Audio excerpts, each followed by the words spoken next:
Hi again, everybody. This video is sponsored by contribution from Cynthia, and here's her story. Hey, Ollie, hope you're well. I sent an email to you the other day. I questioned whether or not it could benefit anyone else, but I decided to let you make the call.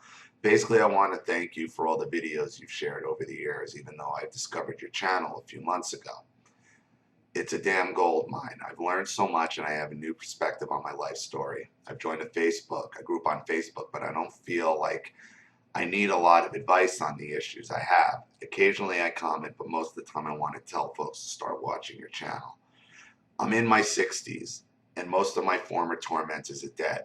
I've gone no contact with the others. In my last message to you, I told you that the only way I could write about my life would be in chapters. Well, I've decided there is simply too much to cover. Learning about narcs, sociopaths, and even psychopaths has helped me understand the reasons why my life unfolded the way it did. There is one issue I hear a lot about, and that is what adult children of narcs are expected to do when the abuser comes too old to care for him or herself. I faced this with my mother when I was only 28. My mother was an alcoholic, and by the age of 45, oh, I'm sorry. My mother was an alcoholic, and by the age of 45, she was a teenage mother and had drunk herself into Korsakoff syndrome, which is a form of dementia.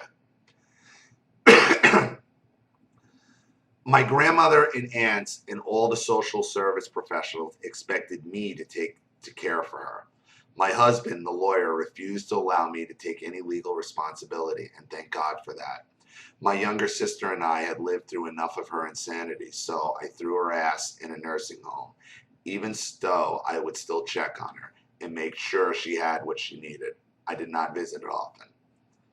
So I read these posts about the elderly abusers who expect their adult children to care for them after they are unable to live on their own. Even people who have gone no contact for years seem to struggle with this. I've been through it and I would like to help others. But people are going to do what they want out of guilt or dread or dreaded will. My mother was combative and got thrown out of several nursing homes, leading me to find other living arrangements for her. When she passed, she was cremated and her ashes went into a little box. The point is, I now wish I had not done anything for her. Yeah, she was in a Medicaid nursing home, but I continued to check on her. It was a burden, a psychological burden. She was a burden her entire life in one way or another. Like the time she shot her third husband. Guess who she called? I have no idea why I accepted any responsibility for her whatsoever. I am angry about it now, even though the woman is dead. Like I wrote earlier, I read a lot of posts about this issue, and I think it's an important one. We owe them nothing. We've given enough. Thanks, Ollie. Cynthia. I've said this, 100 times on this channel. Death or sickness does not absolve the narcissist's shitty behavior. And it's a tough position to be in when that time comes. The time I have not faced yet. Okay? But I know sure as shit my brother ain't gonna do jack shit. And me, Normus, and Drunky know that. They know that in their heart of hearts. They can't count on him for shit. He wouldn't have absconded to Denver if that was the case.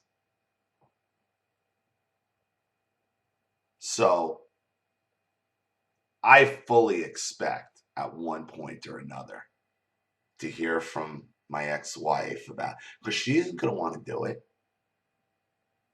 She didn't do it for her own grandmother. Barely. Barely.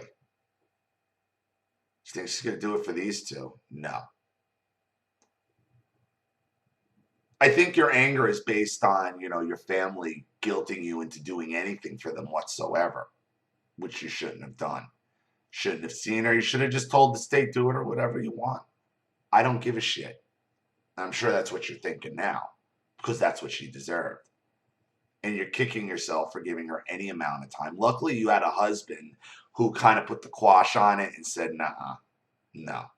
You're not doing anything legally, or, I wouldn't even have had you gone there, based on your other stories.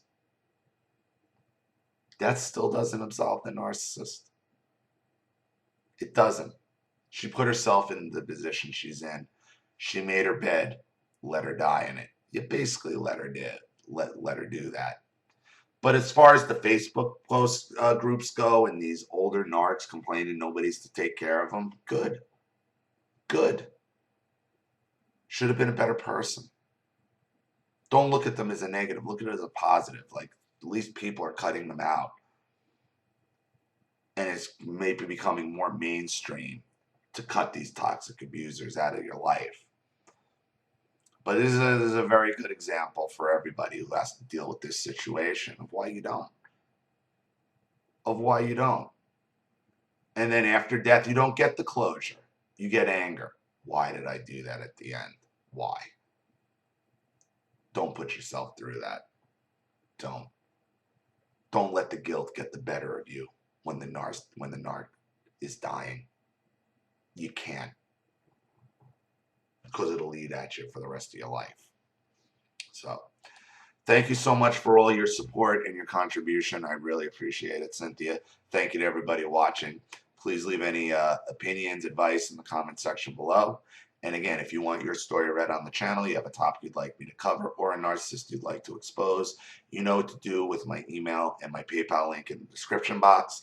And remember, when you do email me your story, please put at the top of the email whether it's with or without contribution and what name you'd like to go by. This is Ollie Matthews. Thanks for watching. See you all again soon. Bye.